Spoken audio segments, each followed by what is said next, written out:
চলুন আজকে ভিন্ন ধরনের একটি মহব্বতের শরবত আপনাদের সাথে শেয়ার করি। মহব্বতের শরবত তো কম বেশি সবাই খেয়েছে, শরবতটা বানানোর প্রসেসিংটাও সবাই জানেন, তবে আমি যেহেতু ভিন্ন রকমের আজকে এই আয়োজনটা করেছি সেজন্যই আপনাদের সাথে আবার নতুন করে শেয়ার করছি। ফার্স্টে আমি এখানে দিয়ে দিচ্ছি হচ্ছে হুইপড ক্রিম, হ্যাঁ যেটা কিনা আমরা হচ্ছে আইসক্রিমে ইউজ করা যায়, কেকে ইউজ করা যায়, ওই হুইপড ক্রিম হচ্ছে আমি এখানে জগে দিয়ে দিয়েছি।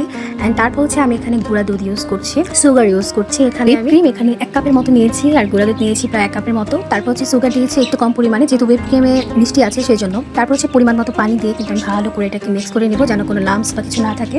অ্যান্ড তারপর হচ্ছে যেটা ফাইনালি তরমুজ, যেটা কিনা হচ্ছে না দিলে এই শরবতটা হচ্ছে অসম্পূর্ণ, মহব্বত করে দেওয়া আর কি। তো আমি তরমুজের মধ্যে রাখার মানে রেখেই হচ্ছে আমি কুচি কুচি করে ওখানে নিয়েছি এবং জাস্ট হচ্ছে কেটে জাস্ট দিয়েছি।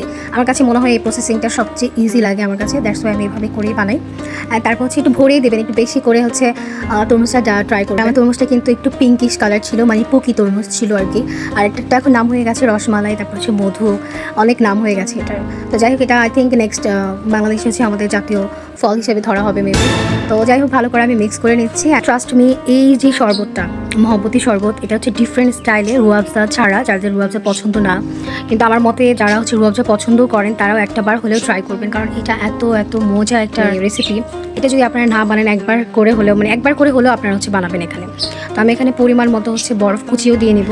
আর এই শরবতটা খেতে হচ্ছে লাইক কি বলবো, মিক্সড একটা ফ্লেভার পাবেন, আর সবচেয়ে মানে ঠান্ডা করে দিবে আপনাকে ইফতার টাইমে, মানে কি যে ভালো লাগে। অবশ্যই বাসায় একটাবার হলেও ট্রাই করে দেখবেন। আমার বাচ্চারা বা বাসায় সবাই অনেক বেশি পছন্দ করেছে।